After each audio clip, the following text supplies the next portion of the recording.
This is the American Likely Report. The federal government already funnels hundreds of millions of dollars to Planned Parenthood every year, so it should come as no surprise when it funnels your money to celebrate its founder. The Smithsonian National Portrait Gallery recently opened a new, federally funded exhibit that, according to the museum's curator, celebrates women who have challenged and changed America over the past century.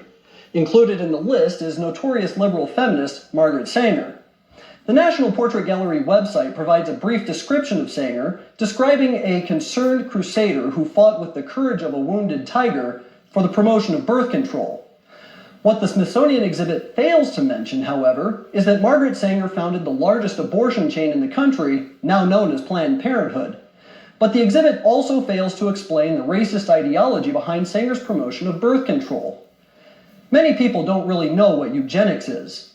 Eugenics is defined as belief in the possibility of improving the qualities of the human species by discouraging reproduction by persons having genetic defects or presumed to have inheritable, undesirable traits. Essentially, eugenics is the creation of a master race by controlling who has children and who doesn't. An article appearing in the January 31st, 1922 edition of the New York Times bore the headline, "Mrs. Sanger says Superman is the aim of birth control." If creating a race of supermen is the goal, who did Sanger believe had genetic defects or undesirable traits that stood in the way?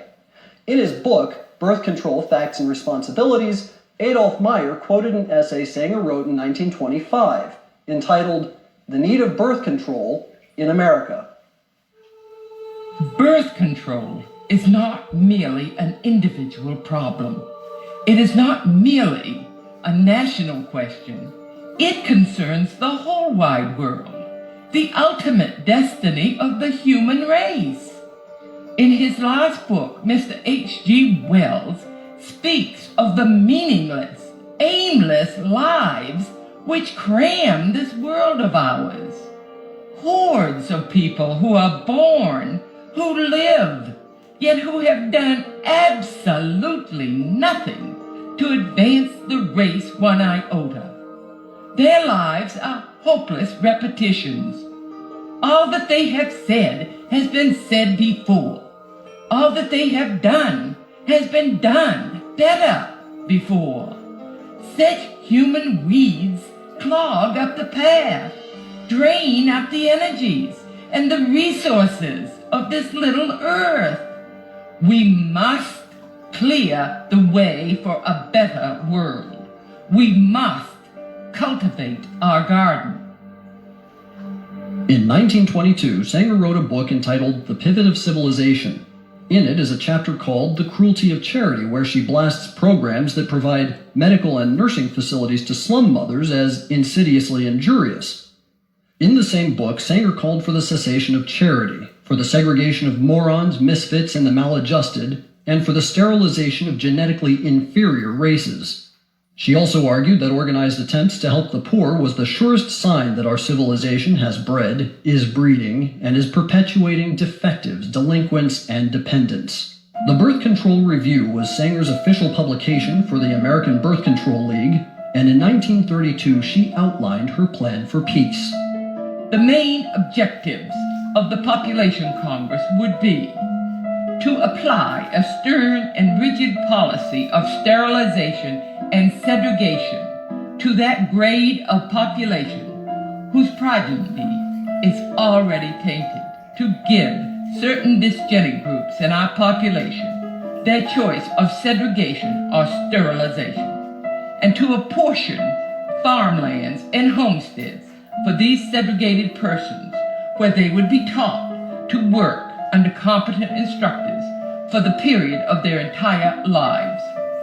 Sanger's admiration for the eugenics programs of Nazi Germany were well known at the time. In 1933, the Birth Control Review published Eugenic Sterilization, an Urgent Need, by Ernst Rudin, who was Hitler's director of genetic sterilization and the founder of the Nazi Society for Racial Hygiene. In her praise for the eugenics programs in Germany, Sanger called for the implementation of such programs in the United States, specifically targeting African Americans. The following editorial was published in the 1932 issue of the Birth Control Review. The Negro problem is one of the most complicated and important confronting America. Whatever the ultimate answer may be, such an attitude brings to light the function of birth control as a necessary agency in its solution. The present submerged condition of the Negro is due in large part to the high fertility of the race under disastrously adverse circumstances. Thus, the question arises, to what extent birth control has had a eugenic effect upon the Negro race? If any question should remain about Sanger's racist agenda, a 1939 letter she wrote to Dr. Clarence Gamble should remove all doubt. We should hire 3 or 4 colored ministers, preferably with social service backgrounds and with engaging personalities.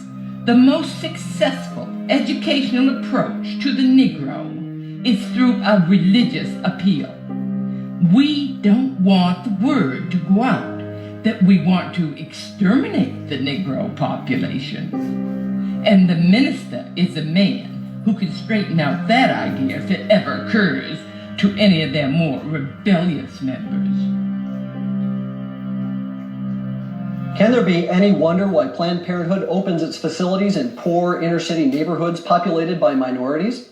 Can there be any doubt that Sanger's philosophy of creating a pure race is what fuels Planned Parenthood's support of embryonic stem cell research?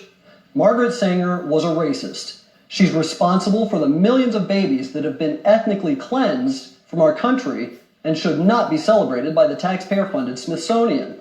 Please visit the website and contact the Smithsonian demanding that materials on Sanger be removed from the exhibit. For American Life League, I'm Michael Hitchborn. The dedicated detectives who investigate these vicious felonies are members of an elite squad known as the Special Victims Unit. These are their stories.